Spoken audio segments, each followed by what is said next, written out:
Inspektor Polis didakwa rogol dua wanita warga Mongolia.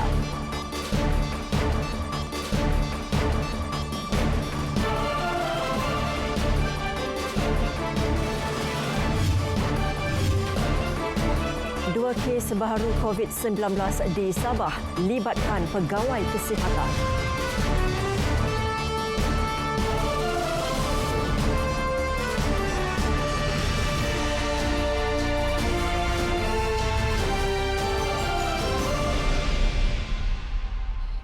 Assalamualaikum dan selamat petang. Ini berita wilayah edisi 30 April bersama saya Norlela Muhammad Nur. Seorang inspektor polis didakwa di Mahkamah Session Petaling Jaya atas 8 tuduhan rogol dan 1 dakwaan cubaan mencabul 2 wanita warga Mongolia. Hazrul Hizam Ghazali, 30 tahun, bagaimanapun mengaku tidak bersalah dan mohon dibicarakan selepas pertuduhan dibacakan di hadapan Hakim Nur Sheila Kamarudin. Mengikut pertuduhan pertama hingga ke-8, tertuduh didakwa merogol 2 wanita Mongolia. Tertuduh yang bertugas di Ibu Pejabat Polis Daerah Petaling Jaya didakwa menggunakan kedudukan kuasa sebagai pegawai kanan polis bagi mendapatkan kerelaan kedua-dua mangsa. Kesemua kesalahan didakwa dilakukan di 2 bilik berbeza di sebuah hotel di Petaling Jaya antara pukul 12 tengah malam hingga 11 pagi 11 April lepas. Pendakwaan dibuat mengikut Seksyen 376/2/F Kanun Keseksaan. Tertuduh turut didakwa atas tuduhan menggunakan kekerasan jenayah ke atas mangsa pertama dengan niat mencabul kehormatan wanita itu. Kesalahan didakwa dilakukan di kemah petugas Sekatan Jalan Raya Tol NPE PJS 2 pukul 5.30 hingga 6.15 petang 11 April lalu. Pendakwaan dilakukan mengikut Seksyen 353 Kanun Keseksaan. Hakim Nur Sheila kemudian membenarkan tertuduh diikat jamin RM27,000 dengan seorang penjamin. 2 Jun depan ditetap untuk sebutan semula kes. 50,000 biji pil kuda membabitkan nilai RM750,000 dirampas polis Terengganu dalam serbuan ke atas sebuah lori mengangkut buah berhampiran rumah Tol Telemong di Lebuhraya Pantai Timur 2 LPT 2. Serentak dengan itu, 2 individu ditahan, masing-masing pemandu dan kelindan lori.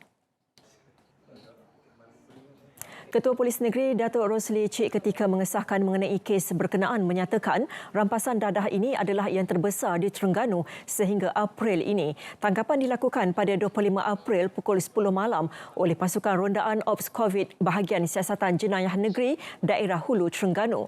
Semasa kejadian, sebuah lori telah berhenti berhampiran rumah Tol Telemong dalam keadaan mencurigakan.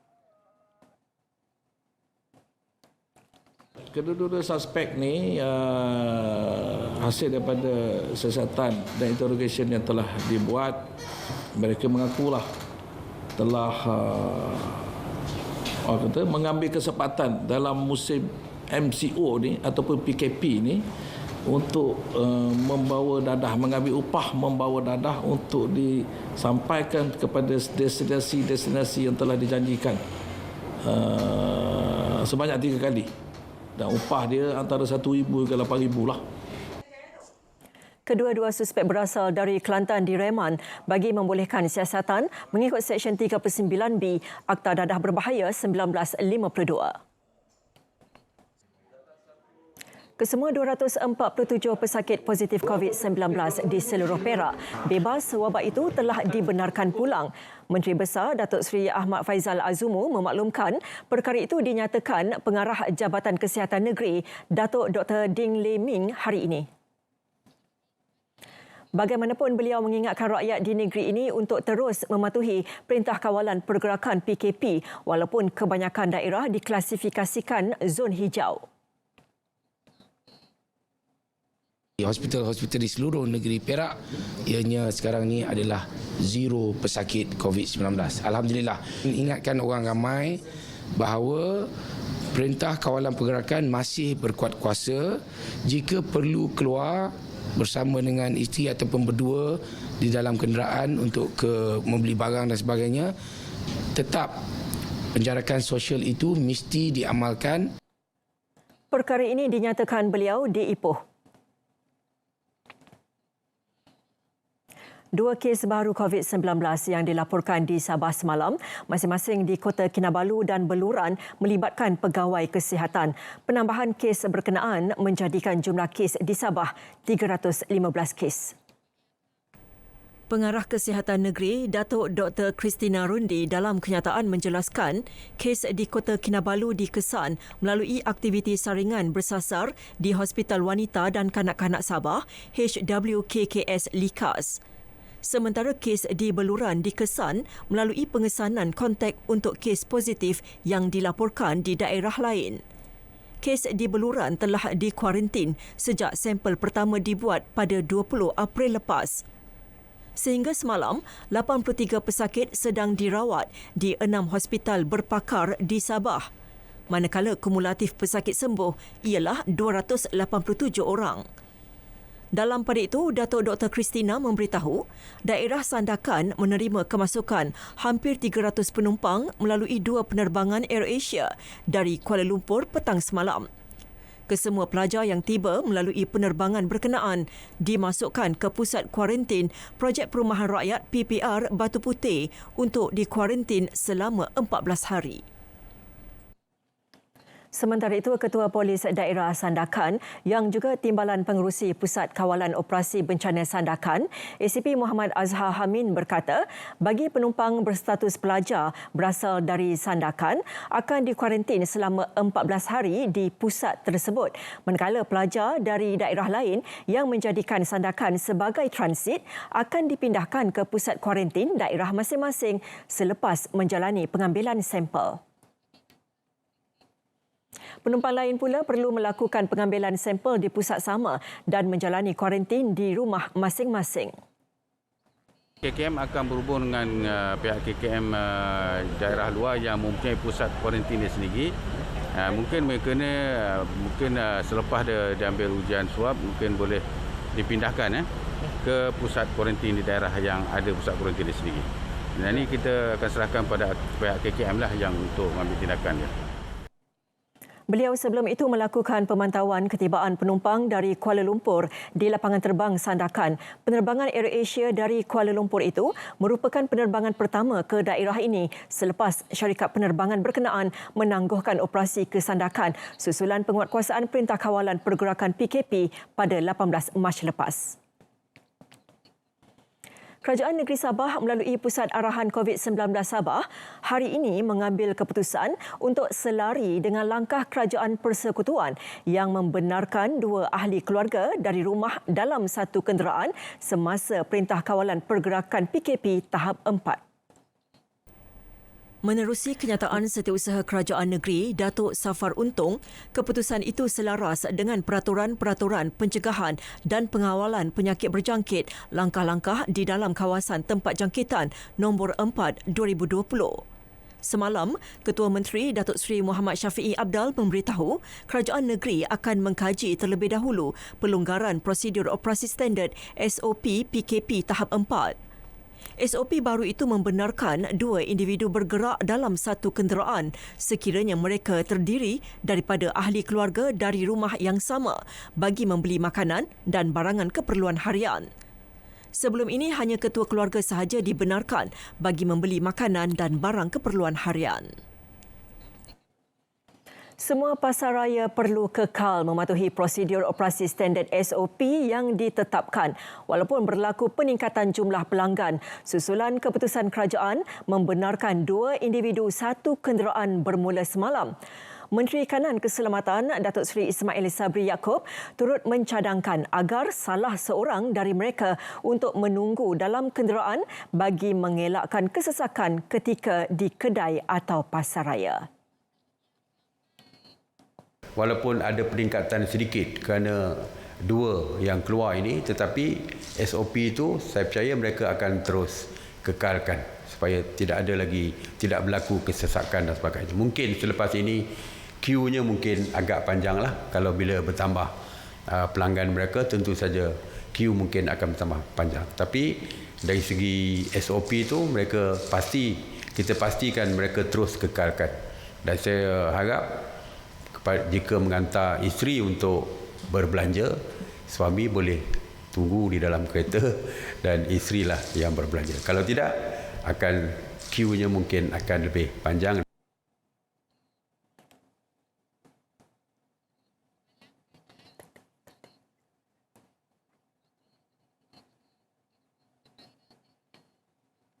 Kerajaan Negeri Sembilan menyarankan badan bukan kerajaan NGO atau pihak swasta yang ingin membantu golongan gelandangan untuk tampil memberi sumbangan, terutamanya sepanjang tempoh Perintah Kawalan Pergerakan. Bantuan boleh disalurkan kepada Pusat Perlindungan Sementara Gelandangan di Dewan Orang Ramai Taman Tasik Jaya, Seremban. Exco Hal Ehwal Wanita, Keluarga dan Kebajikan Negeri Nicole Tan Lee Kun menyatakan sumbangan secara tidak langsung tidak meminggirkan kumpulan berkenaan. Dan ini adalah supaya mereka tidak rasa seperti pelarian, seperti dipinggirkan atau diabaikan. Beliau berkata demikian ketika ditemui di Kompleks Penyiaran Tuanku Muhammad, Seremban. Setakat ini 25 gelandangan ditempatkan di pusat berkenaan yang merupakan penempatan sementara bagi golongan gelandangan.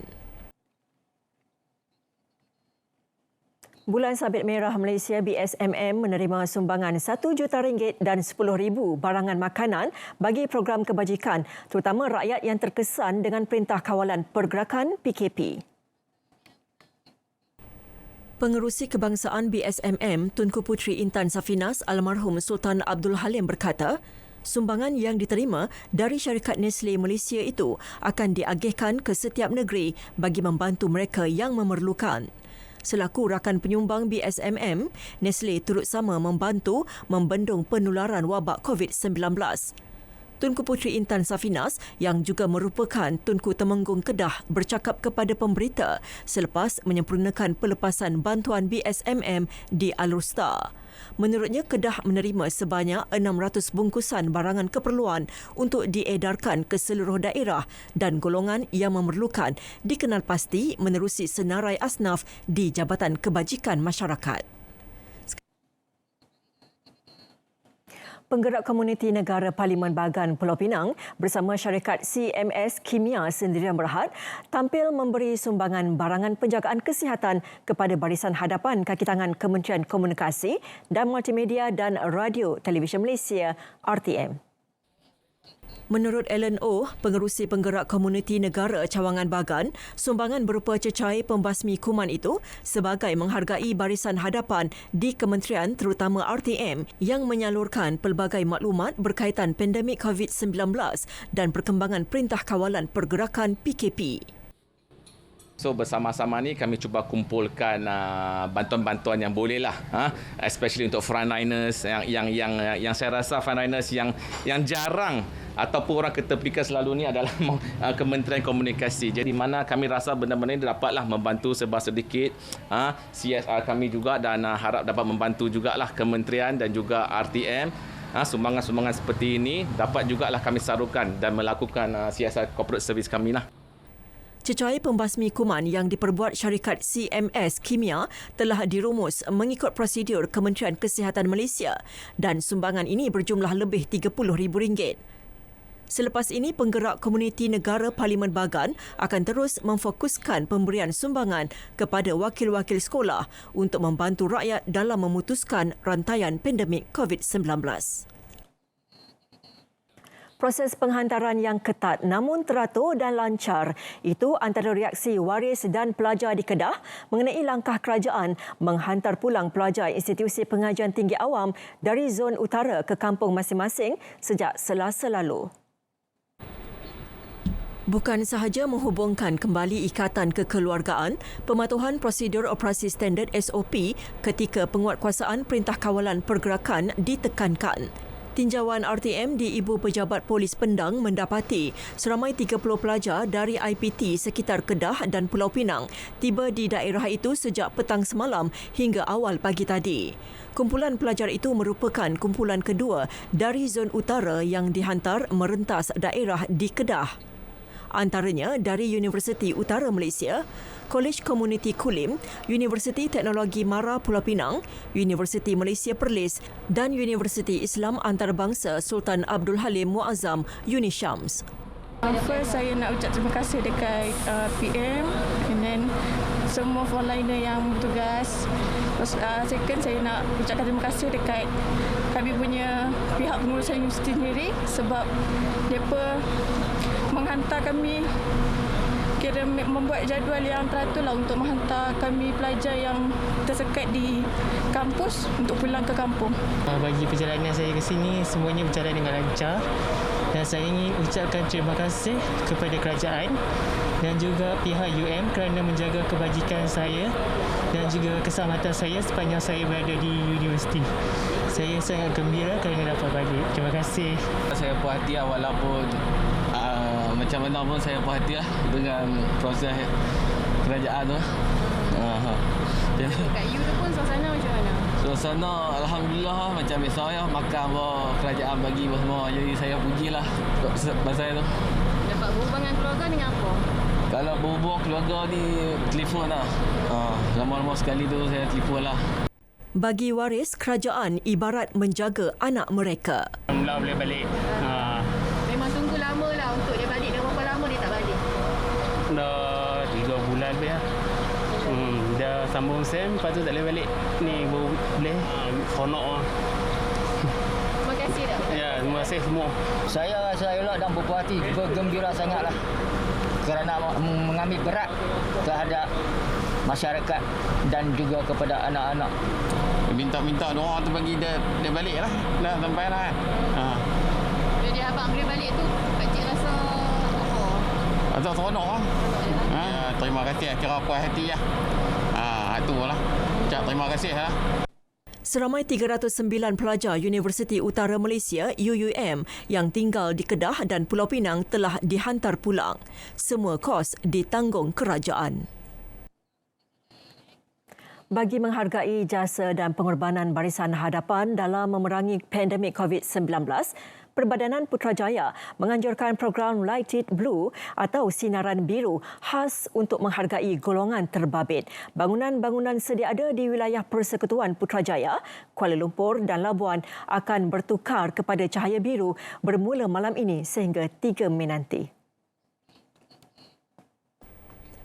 Menurut Presiden Perbadanan Putrajaya, Dato' Dr. Aminuddin Hasim, warna biru dipilih sebagai lambang perpaduan dan solidariti masyarakat majmuk di Malaysia serta warna yang terdapat pada bendera Malaysia. Biru juga merupakan warna ataupun lambang profesion perubatan dan itu sendiri. Kita tengok kalau mereka pakai PPE ke ataupun harian-harian mereka selalu pakai warna biru. Di situ juga hendak kita ambil semangat itu dari situ dan kita tunjulkan dalam program inilah. Sebab itu namanya Light It Blue. Program yang dilancarkan malam ini akan dirasmikan Menteri Wilayah Persekutuan Tan Sri Anwar Musa. Ia bakal menyaksikan perubahan bangunan kepada sinaran warna biru selama 4 jam sehingga pukul 1 pagi. Orang ramai yang berminat boleh turut serta dengan menyalakan cahaya biru di rumah masing-masing malam ini dan memuat naik video atau gambar di laman sosial. Program ini juga akan disiarkan secara langsung menerusi Facebook rasmi Perbadanan Putrajaya. 3 beradik bersama 108 pelajar Universiti Sultan Azlan Shah USAS Kuala Kangsar Perak antara yang dihantar pulang ke kampung halaman masing-masing hari ini. Proses penghantaran itu bagaimanapun hanya melibatkan dalam negeri dan pelajar yang tinggal di kawasan zon hijau. Nur Safika Sharina Abdullah, 22 tahun, bersama 2 adiknya, Muhammad Daniel Iman, 11 tahun dan Nur Dania Iman Muhammad Nur Anwar, 10 tahun, dibenarkan pulang ke Teluk Intan selepas terkandas di Kuala Kangsar sejak 2 bulan lepas. Masa cuti sekolah hari tu kan, dah start PKP kan. Waktu cuti sekolah tu, diorang ada datang sini. Lepas tu, diorang macam tak sempat nak balik. Ayah tak boleh nak ambil. Lepas tu, diorang duduk sini lah 2 bulan. Start daripada PKP sampai sekarang. Duduk rumah sewa? Duduk rumah sewa. So nak balik ni memang tak terkata memang sebab mak bapak pun duk tanya macam-macam keadaan apa semua. Bapak risau, so bila dapat balik ni orang kata apa, dapatlah kurangkan kerisauan keluarga apa semua tu. Penghantaran kesemua pelajar menggunakan 7 bas dan 2 van. Turut hadir pada proses penghantaran ini Pengerusi Jawatankuasa Pendidikan, Pembangunan Modal Insan, NGO dan Masyarakat Sivil Negeri Razman Zakaria.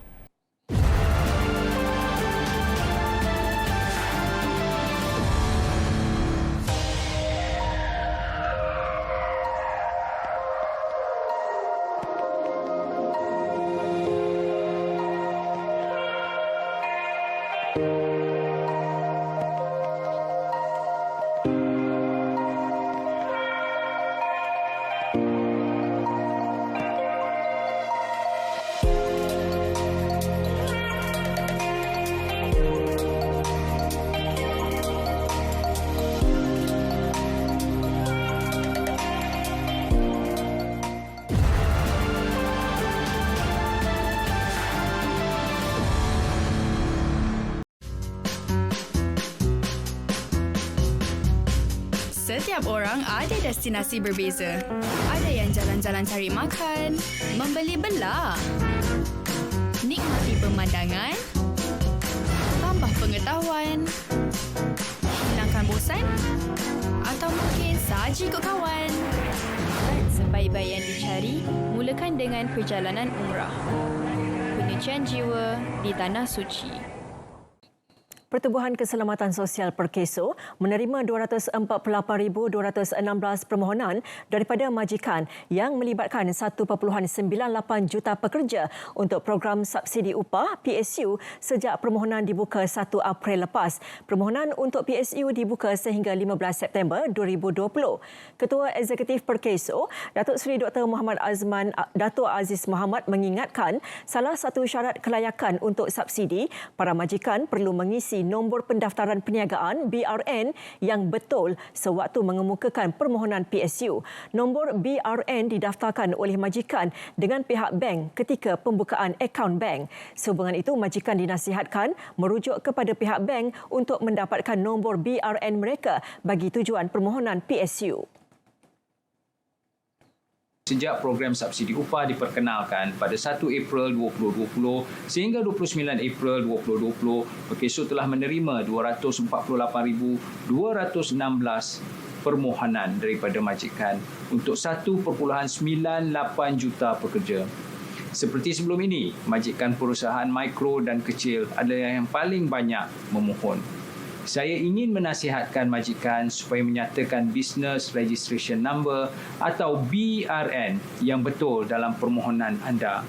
Jika BRN tidak tepat, pembayaran subsidi upah tidak dapat dikreditkan ke akaun syarikat anda.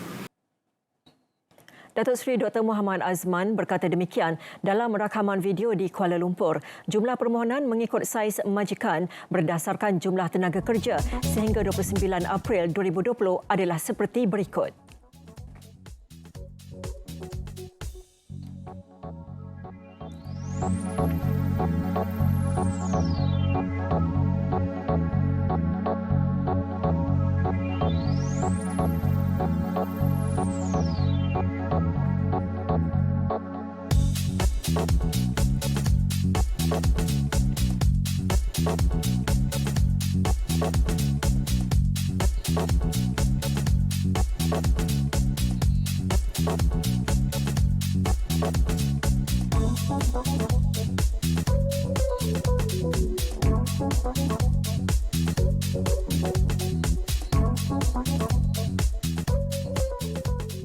Pihak berkuasa tempatan PBT sewajarnya membenarkan operasi semua sektor ekonomi yang telah dibenarkan oleh Kementerian Perdagangan Antarabangsa dan Industri MITI pada tahap keempat PKP. Menurut Datuk Seri Ismail Sabri, kekeliruan mengenai kebenaran beroperasi itu akan dibincangkan dengan Kementerian Perumahan dan Kerajaan Tempatan KPKT.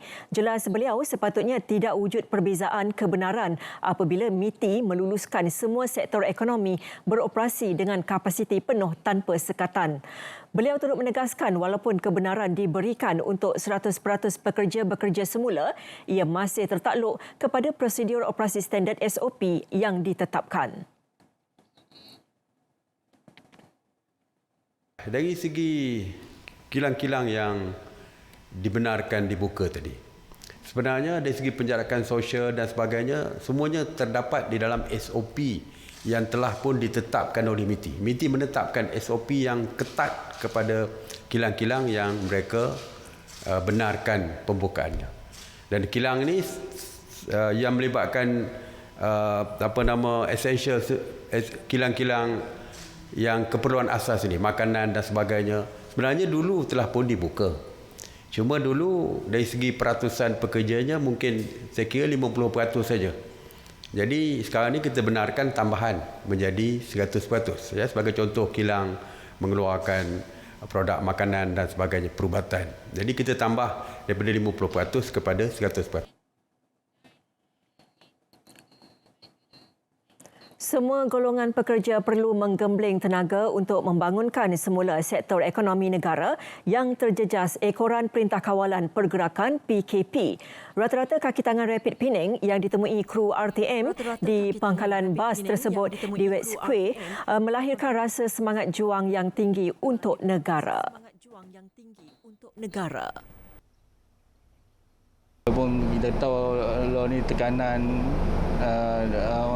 keadaan COVID, kita bencana COVID ni kan, kira tak ada buang kerja kan. Harapan dia kira kebajikan kena jaga kebajikan pekerja tu, kalau boleh tu kena jagalah. Mereka mahu golongan pekerja mencari inisiatif baharu serta mengambil sikap tanggungjawab bersama dalam memastikan kebajikan setiap pekerja terus diutamakan. Itu merupakan mesej mereka sempena Hari Pekerja yang disambut saban tahun pada setiap 1 Mei. Harap kita bersedia di masa akan datang dengan new normal yang akan berlaku. Kita yakin dia akan berlaku di masa selepas tamat PKP nanti. Itu harapan saya kepada semua warga Rapid Penang dan juga kepada pengguna-pengguna Rapid Penang.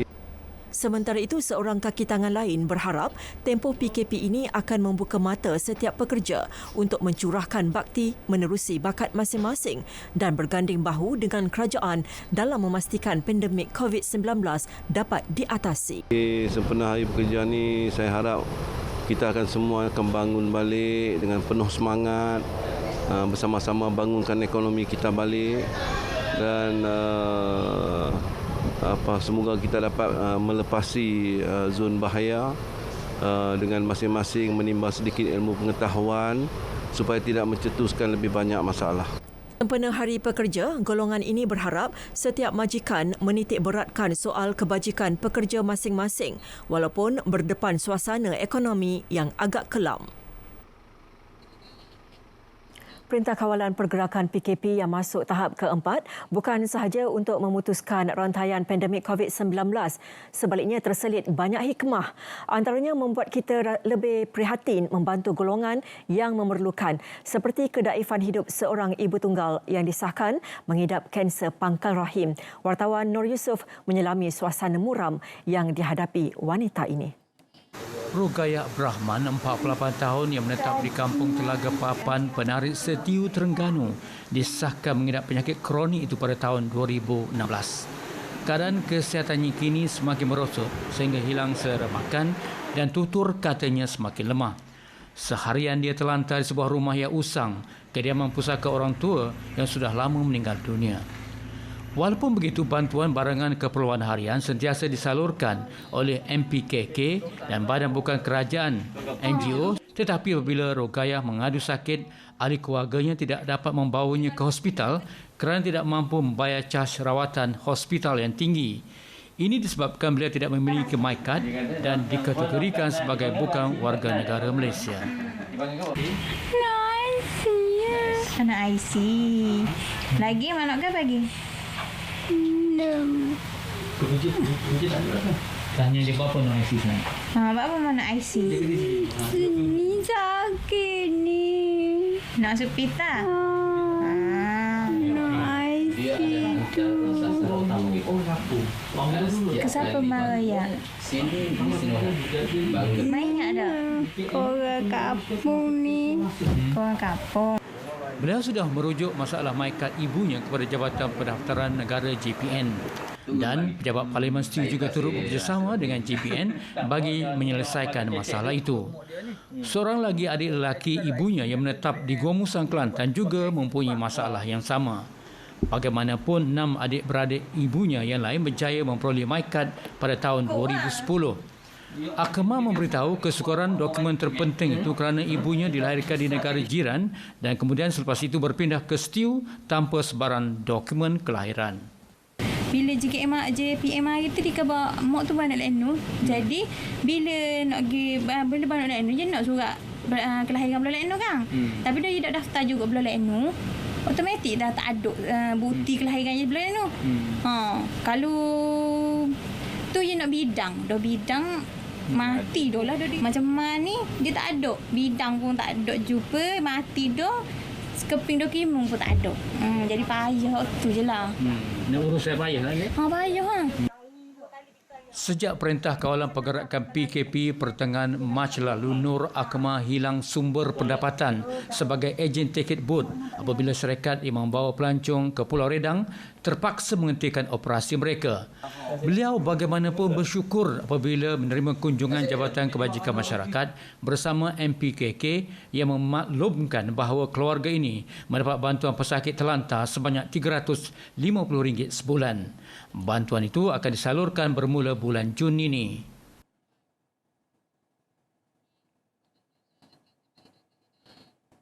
Baiklah, saudara, berita wilayah edisi 30 April berakhir di sini. Terus bersama RTM untuk berita dari semasa ke semasa. Ingat, kekal duduk di rumah, jaga kebersihan diri dan amalkan penjarakan sosial. Kita mesti menang. Saya Nurlela Muhammad Nur. Salam sejahtera.